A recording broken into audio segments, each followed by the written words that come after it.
Alors, bonsoir à tous. Donc, c'est Fofana Tengue, de Jeunesse en Mission, département des fabricants de joie.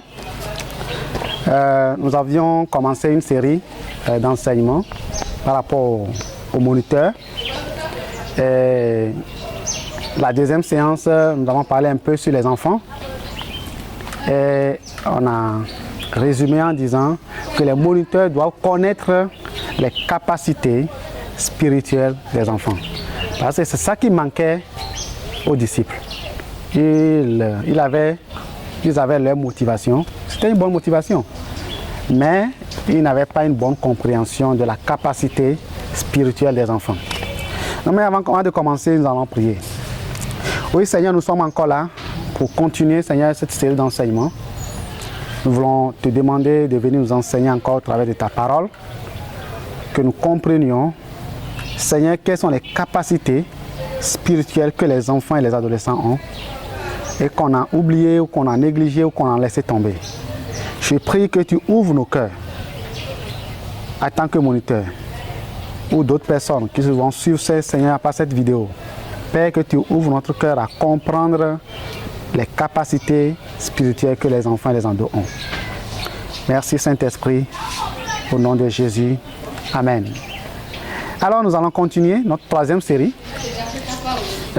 qui parle sur les capacités spirituelles des enfants et des adolescents. Dans la dernière fois, nous avions dit l'homme grandit physiquement, psychologiquement, émotionnellement, intellectuellement et spirituellement. Et Jésus aussi avait grandi comme ça. Donc, l'être, l'enfant, est formé de corps, âme et esprit. Et nous devons noter quelque chose. La première chose à noter est que l'esprit de l'enfant est entier à la naissance. Donc, si son esprit est entier à la naissance, alors il est capable de vie spirituelle qu'un adulte. Et ça, c'est important à noter. Première chose à comprendre aujourd'hui, c'est que l'esprit de l'enfant est entier à la naissance. Donc, il est capable de vie spirituelle comme un adulte. La maturité spirituelle d'un être humain ne dépend pas de son âge. Elle dépend de sa manière de répondre à Dieu ou de réagir. Donc, pour qu'on dise que tu es mûr spirituellement, ça ne veut pas dire que j'ai fait 10 ans dans l'église, 20 ans dans l'église, 100 ans dans l'église. Non, ça dépend de la manière dont tu réponds à Dieu. Quand il y a des situations, comment tu réagis, comment tu réponds. C'est là qu'on sait que tu es mature. Donc, ce n'est pas l'âge. Ce n'est pas l'âge aussi, ou bien la durée dans laquelle, ou la durée que tu as fait à l'église, je veux dire. Non, ça dépend de la façon dont tu réponds à Dieu. Avant de continuer, nous allons apprendre quelques thèmes en hébreu et en grec.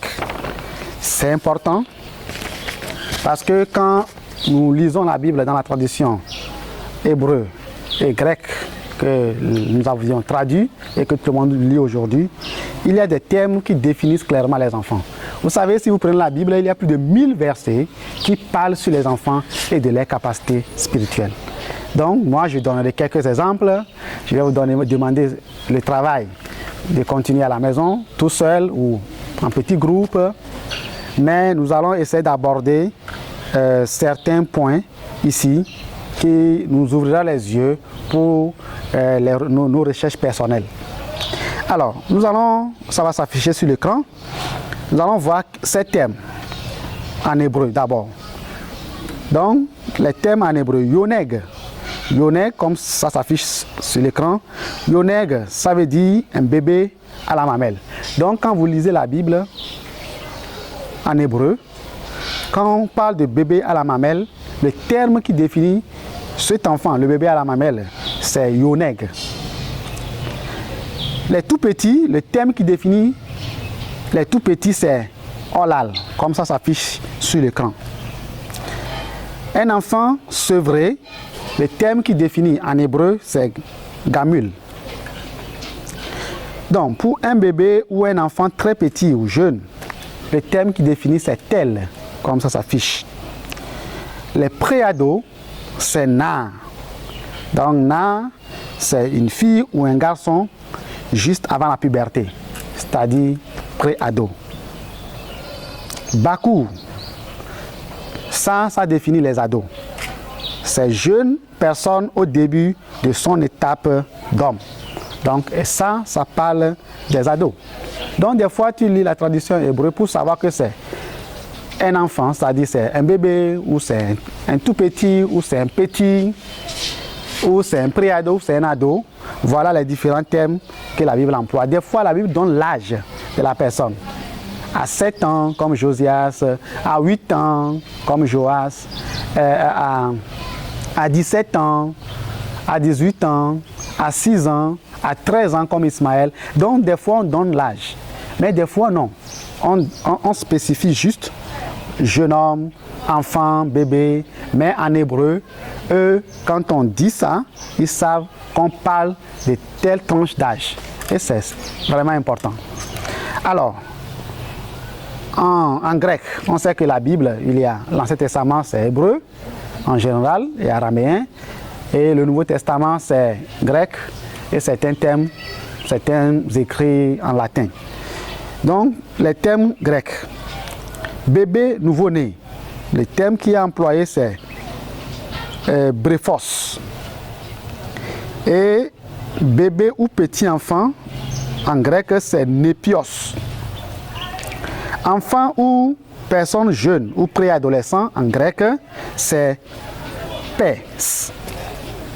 Et adolescent ou jeune personne ou adolescent, en grec, c'est néanias ou néanikos. Donc, ces termes, vous allez les travailler parce que bientôt, on va donner des exercices que vous allez faire à la maison ou en petit groupe ou avec des amis ou tout seul. Voilà. Alors, nous allons lire Luc, le chapitre 1, le verset 41 à 44. Là, on parle de Jean-Baptiste et Jésus. Luc, le chapitre 1. Nous lisons ensemble ce chapitre de Luc. C'est intéressant de savoir. C'est vrai qu'on le connaît déjà. Luc 1, 41 à 44. Alors, dès qu'Élisabeth entend la salutation de Marie, son enfant remue brusquement en elle et fut remplie du Saint-Esprit. Elle s'écria d'une voix forte, « Tu es bénie parmi les femmes, et l'enfant que tu portes est béni. Comment m'est-il accordé que la mère de mon Seigneur vienne vers moi? En effet, dès que j'ai entendu la salutation, l'enfant tressaillit de joie en moi. » Waouh! Ça, c'est Jean-Baptiste dans le ventre de sa mère. Et la Bible dit, un jour, Marie, qui portait la grossesse de Jésus, était partie pour visiter sa cousine Élisabeth. Et la Bible dit, quand Marie a salué Élisabeth, Élisabeth dit, quand j'ai entendu ta salutation, tout d'un coup, l'enfant qui est dans mon ventre a commencé à tressaillir de joie, a commencé à être heureux, danser. Ah, voilà mon cousin dans le ventre, voilà le sauveur du monde. Ça, ce n'est pas la Bible qui dit, hein. C'est moi qui interprète. Donc Jean-Baptiste a commencé à être heureux, à être joyeux. Ça, c'est dans le ventre. Il a reconnu le sauveur du monde.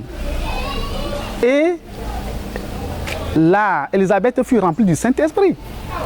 Et dit à Marie, quand j'ai entendu ta salutation, tout d'un coup, qu'est-ce qui s'est passé?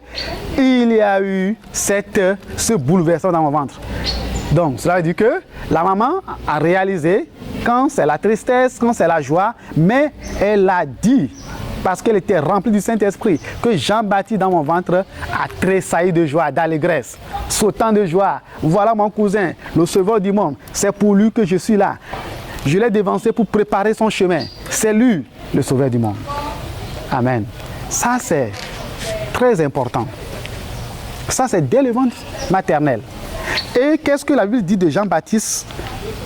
Le chapitre 1 de Luc, le verset 15. Écoutons ce que la Bible dit de Jean-Baptiste.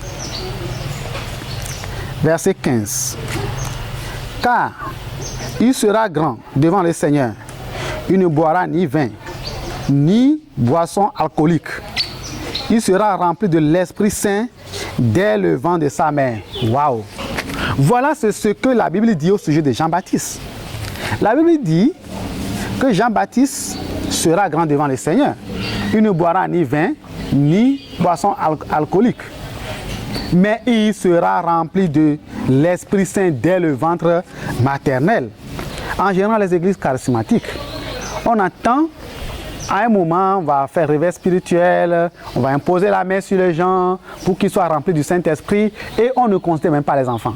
Mais ici, on dit Jean-Baptiste, la Bible dit, il sera rempli de l'Esprit Saint dès le ventre maternel. Et si nous observons, on n'a pas encore commencé à parler du Saint-Esprit dans la Bible.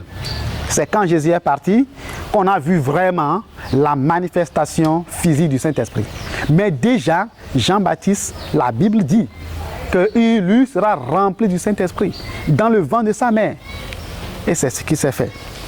Alors, comme première leçon à tirer, comme Jean-Baptiste était rempli du Saint-Esprit dans le ventre de sa mère, les enfants aussi peuvent être remplis du Saint-Esprit.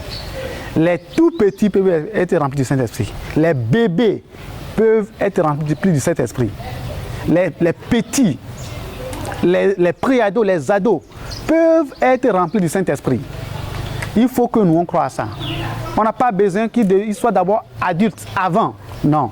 Il y a un autre enseignement que vous allez avoir, c'est l'enseignement qui va vous faire réaliser qu'en fait, il faut que l'adulte devienne enfant pour rentrer dans le royaume de Dieu. Ce n'est pas le contraire, ce n'est pas l'enfant qui doit devenir adulte. Non. Jésus a dit le contraire. Mais c'est autre enseignement que vous allez avoir là-dessus. Donc, c'est vraiment important que nous réalisons qu'un enfant peut être rempli du Saint-Esprit. C'est possible. C'est possible. C'est pourquoi nous, les moniteurs, nous devons avoir notre façon transformée de voir les enfants et les adolescents. On doit voir au-delà. Oui, comme Dieu les voit. Et quand on réalise ça, et on a la pensée de Dieu, le regard de Dieu sur les enfants, on peut les conduire. Moi-même, j'ai déjà vu, on parle de Jean-Baptiste, j'ai déjà vu des enfants dans ma classe de l'école de dimanche, des petits qui ont été remplis du Saint-Esprit. Et ce n'était pas lors d'un réveil spirituel, comme on dit. C'était un dimanche, on enseignait, et on chantait, on louait.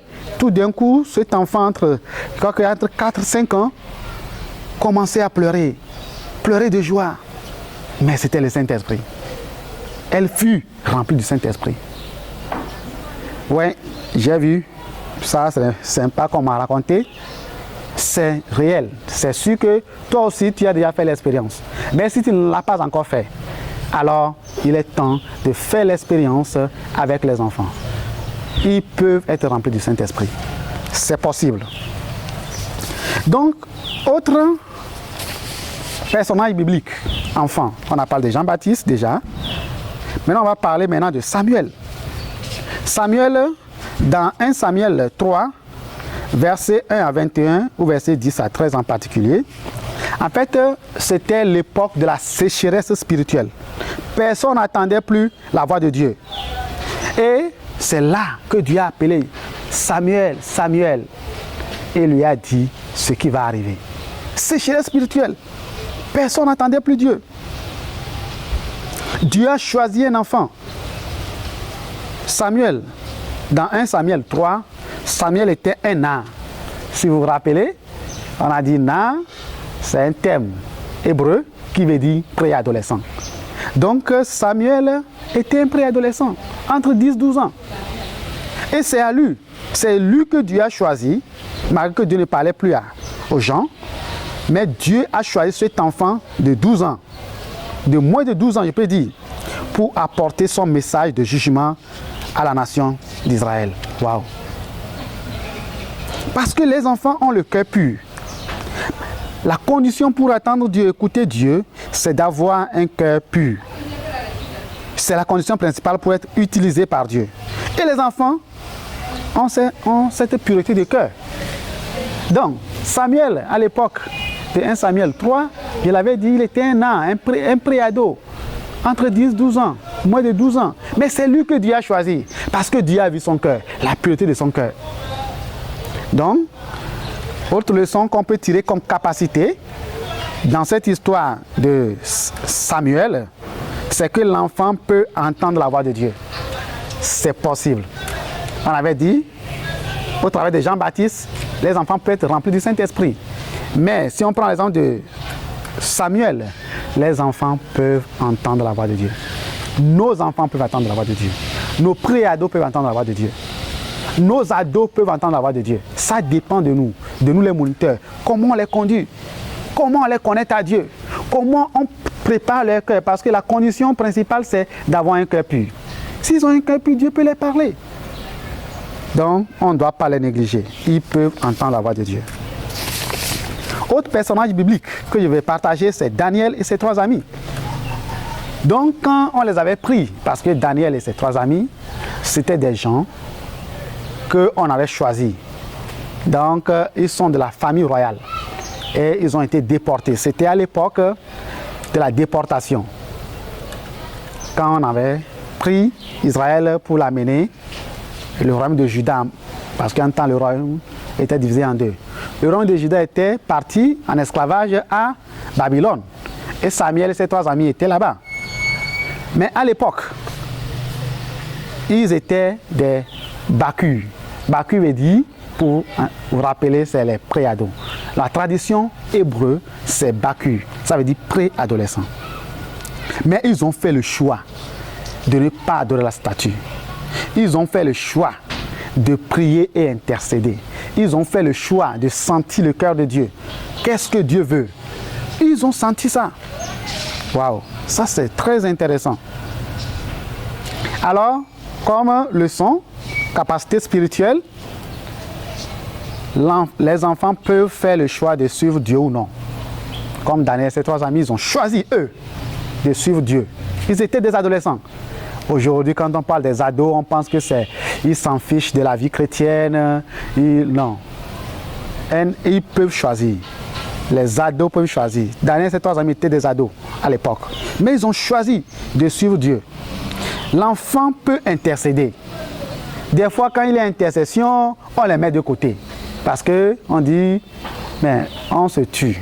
Nous, les moniteurs, on doit mettre ensemble les enfants pour l'intercession des nations, la conversion du monde, etc. etc. L'intercession, c'est de se mettre entre Dieu et le peuple. Prier en faveur des situations ou des gens. Et les enfants peuvent le faire. Les ados peuvent le faire. Daniel et ses 3 amis sont partis devant Dieu et ils ont intercédé. Et au travers d'eux, on n'a pas tué les sages à Babylone. Donc nos enfants, nos ados peuvent intercéder. Autre leçon sur la capacité spirituelle qu'on peut tirer de la vie de Daniel et ses 3 amis. L'enfant peut ressentir le cœur de Dieu. Ils ont ressenti le cœur de Dieu. Et nos enfants et nos ados, dans nos classes, que ce soit tout petit ou pré-ado ou ado, ils peuvent sentir le cœur de Dieu. Autre exemple, c'est Timothée. Dans Actes 16, 1 à 3, on donnait des témoignages de Timothée. Un bon témoignage. Et dans 1 Timothée 4, 12 à 16, quand Paul lui parlait, il avait déjà 30 ans à l'époque. Mais dans Acte 16, quand on parlait de Timothée, il avait 15 ans.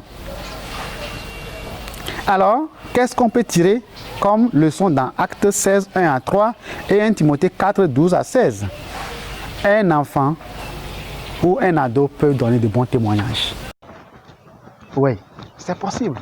Ça dépend de la préparation. On peut dire des bons témoignages sur ses enfants, sur ses ados, sur ses pré-ados. C'est possible. Alors, nous revenons dans 1 Samuel 17. Donc, David.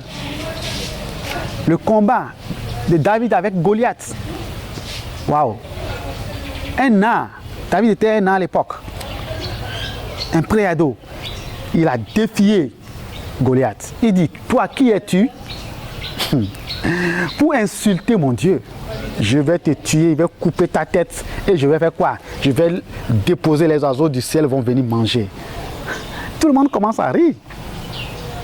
Mais David avait la foi et la confiance en Dieu.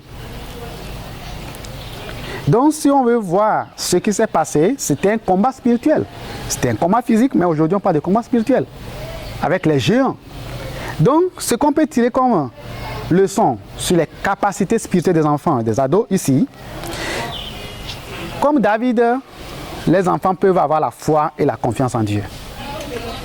La foi que David avait, défier le géant. Les enfants, les ados peuvent aussi avoir cette foi et cette confiance à Dieu. Et comme je disais, c'était un combat que David faisait. Aujourd'hui, c'est un combat spirituel. Les enfants peuvent faire le combat spirituel. En général, quand on commence le combat, on prie, tout le monde, ça va. Mais quand il s'agit du combat spirituel, ça c'est grave. On oublie les enfants. Parce qu'on dit, oh non, non, non, ce n'est pas leur place. Oui, on laisse les enfants de côté s'il s'agit de combat spirituel. Mais comme David, les enfants peuvent faire le combat spirituel. Autre exemple que je vais donner, ça c'est, on va le lire, Psaume 8, 3. Donc vous pouvez chercher tous ensemble avec moi, Psaume 8, 3.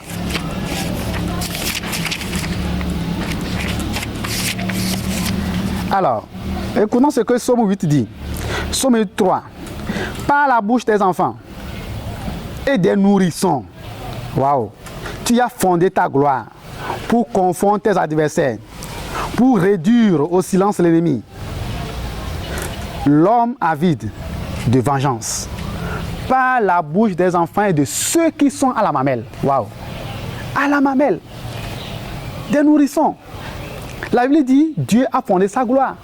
La louange. Dieu a fondé sa gloire par la bouche des enfants et de ceux qui sont à la mamelle. Donc les enfants peuvent louer.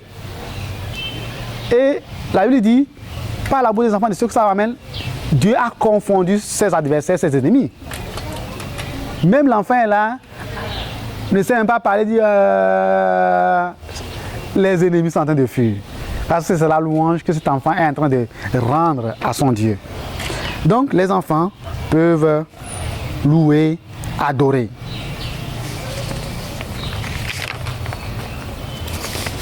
Donc nous allons continuer avec certains et le reste vous allez chercher à le faire.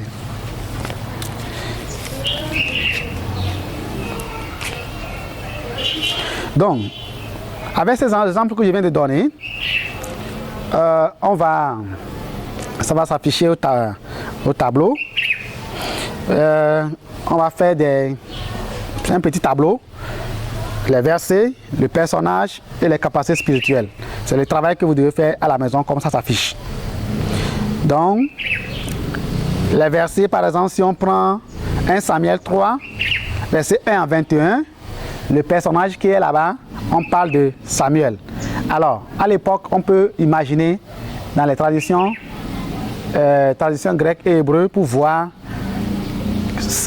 c'est quel type d'enfant. C'est un ado, c'est un tout petit, c'est un petit.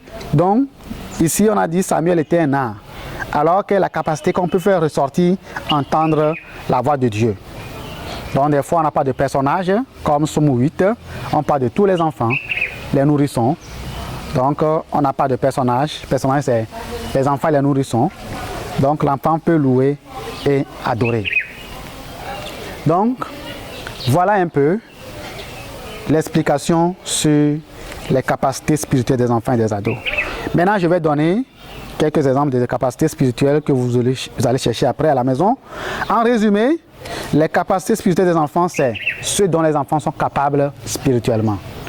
Et on a dit leur esprit était déjà entier à la naissance. Donc, comme leur esprit est entier à la naissance, ils sont capables de vie spirituelle qu'un adulte. Alors, l'enfant peut connaître Dieu. Les enfants ont la capacité de connaître Dieu. Une connaissance avec le cœur, la vraie connaissance, pas avec la tête. Ça, on le voit dans 1 Jean 2, 13, ou Jérémie 31, verset 34b. Tous me connaîtront, du plus petit au plus grand. Tous, la Bible a dit. Et la Bible dit dans ce contexte, ce jour-là, on ne parlera plus de Dieu, on ne dira pas toi connais Dieu, toi connais Dieu. Parce que tous me connaîtront, du plus petit jusqu'au plus grand. Waouh! Dans Matthieu 18, 19, verset 14. Jésus dit, laissez les enfants venir à moi, ne les empêchez pas. Donc, les enfants peuvent venir à Dieu, connaître Dieu. C'est vraiment important. Autre capacité, entendre ou écouter Dieu. Dans Matthieu 11, verset 25 à 26, ou Ézéchiel 4, 13, 1 Samuel 3, Jérémie 1, tout ça, on voit les enfants qui peuvent écouter Dieu. Les enfants sont capables d'écouter Dieu avec simplicité de cœur et lui obéir. C'est possible. Autre point, les enfants peuvent louer, comme on a déjà vu dans Psaume 3, 8, par la bouche des enfants et de ceux qui sont en mêle, Dieu a confondu ses ennemis. Il a fondé sa gloire. Donc la louange des enfants est une puissance. Waouh! Elle est le fondement de la gloire de Dieu. Quand les enfants louent, l'ennemi se tait, il dégage. Alors qu'attendons-nous pour impliquer les enfants dans la louange? Matthieu 21, verset 15. Quand les enfants louent, l'ennemi dégage. Impliquons les enfants dans la louange. Les enfants l'ont vu agir. Ils le louent en imitant les adultes. Ça, c'est ce qu'on voit dans Matthieu 21, verset 15. Soyons des bons exemples d'adorateurs pour les enfants. Parce qu'ils voient, ils nous imitent. Et c'est important. Autre, qu'on avait déjà dit, qu'on va revenir dessus, c'est intercéder. Les enfants peuvent intercéder. Charles Spurgeon a dit, ne craignez pas la précocité, craignez l'indifférence. Dieu est touché par la voix, les cris, les prières des enfants et il répond. Si nous voyons Genèse 21, 13, on parle de Agar et Ismaël. Donc Ismaël à l'époque avait 13 ans. Donc Agar est perdu avec Ismaël dans le désert. Dieu, il dit, j'ai entendu le cri de l'enfant. Waouh! Donc, Dieu entend l'enfant et rassure Agar. Ça, c'est l'histoire d'Ismaël à 13 ans. Il rentre dans l'adolescence. Les enfants peuvent témoigner. Si on voit 2 Rois 5, quand l'officier de Naaman était malade, c'est la petite fille qui était esclave qui a témoigné de Dieu à sa servante. Qui a témoigné de Dieu, à son maître. Cette petite servante. Qu'il a pu avoir l'occasion d'être guéri. Donc c'est le témoignage de cette petite fille, servante, qui a conduit son chef à aller en Israël pour rencontrer Élisée et pour être guéri de sa lèpre. Donc les enfants croient simplement. Ils sont convaincus de la puissance de Dieu et n'ont pas peur d'en témoigner. Cette petite fille dit, mais si mon maître pouvait aller en Israël, il pouvait être guéri. Les enfants croient la puissance de Dieu. Et ils peuvent témoigner. Il a témoigné à son chef. Et le chef n'a pas dit, toi, tu n'es qu'un enfant, laisse tomber. Et il est parti. Il a suivi le conseil de cette petite fille, en plus servante. Et il fut guéri. Les enfants peuvent donner. Si on lit Jean 6, 9, souvent, quand je rencontre cette histoire, je dis, cet enfant, ses parents n'étaient pas avec. C'est une imagination. La Bible n'a pas dit ça. Je ne dis pas que la Bible a dit, c'est moi qui imagine. Que cet enfant, parce que les gens suivaient Jésus, une foule. Cet enfant aussi, en quittant la maison de la maman, c'est que quand on suit Jésus là, c'est des heures qu'on traverse. Alors, qu'est-ce qui s'est passé? Sa maman lui a donné 5 pains et 2 poissons. C'est moi qui imagine encore, je vais le dire. Ce n'est pas la Bible qui a dit. Donc, il dit, quand tu auras faim, quand sera la pause, prends et mange. Et l'enfant a pris, il est parti et il s'est fait que il y a une foule, il n'y a pas à manger. Comment les disciples ont su que l'enfant a 5 pains et 2 poissons? C'est l'enfant qui a donné ça volontairement. Parce que s'il avait caché, personne ne saura, parce que c'est une foule. Les disciples ne vont pas fouiller un à un les gens pour savoir. C'est l'enfant volontairement qui a donné ces 5 pains et 2 poissons. Et qui a dit à les disciples, en partant de la maison, maman m'avait, ou papa, mes parents m'avaient donné, si j'ai faim, de prendre pour manger. Ah, l'enfant imagine. On ne parle pas de foule. Lui parle de 5 pains et 2 poissons. pour nourrir. Mais c'est une foi. Et il dit prenez. D'abord, c'est un don de soi, un sacrifice. L'enfant a abandonné, a donné ce qu'il lui là. Ils peuvent manger tout seul. Mais il ne l'a pas fait. Il a donné à qui? Aux disciples. Et Jésus a multiplié. Et en fin de compte, de 5 pains et 2 poissons, on a ramassé 12 paniers, 5000 ont mangé. Waouh! Les enfants peuvent donner. Les disciples ne trouvent qu'un enfant avec 5 pains et ces 2 poissons. Il leur donne volontiers. L'enfant donne volontiers. Il n'a pas dit non, non, non. Jésus bénissait toute nourriture, la foule entière est nourrie. 5000 hommes, la Bible a dit. Les enfants aiment partager et donner. Et Jésus multiplie leurs dons. Alléluia. Dans nos écoles de dimanche, ils donnent 5 francs, 10 francs, 25 francs, 100 francs. Mais Jésus va multiplier ce qu'ils ont. Ne soyons pas comme n'importe. Peu importe ce qu'ils ont, etc. Non. Mais Jésus voit leurs dons différemment et les utilise à la puissance Is. Les gens ont mangé, il en reste. Quel est notre regard sur ce que les enfants peuvent donner? Alors gardons-nous de mépriser les dons des enfants. Donc voilà quelques exemples. Maintenant, vous allez faire cet exercice, comme c'est affiché à l'écran. Donc vous allez chercher dans la Bible, j'ai dit il y a plus de 1000 versets dans la Bible. J'ai donné quelques-uns.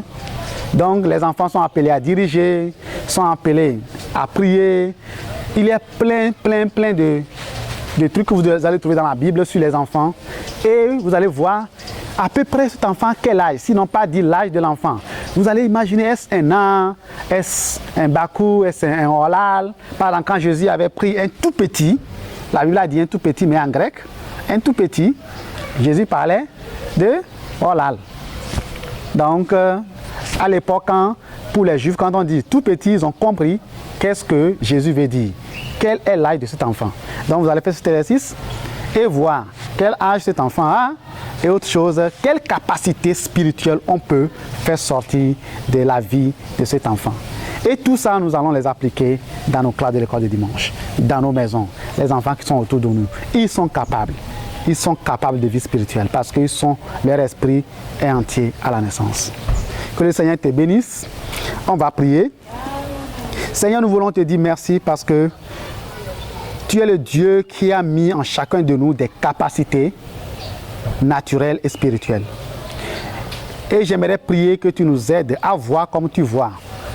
Quand nous voyons comme tu vois Jésus, ça nous permet d'être connectés aux enfants et de les conduire à grandir dans les capacités spirituelles qu'ils ont. On a cité quelques-uns.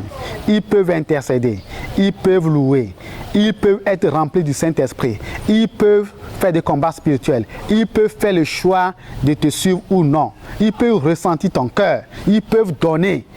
Alléluia. Seigneur, nous voulons te dire merci. Et aide-nous en tant que moniteur à commencer à voir les enfants différemment par rapport aux capacités spirituelles qu'ils ont. Nous te remercions, Seigneur.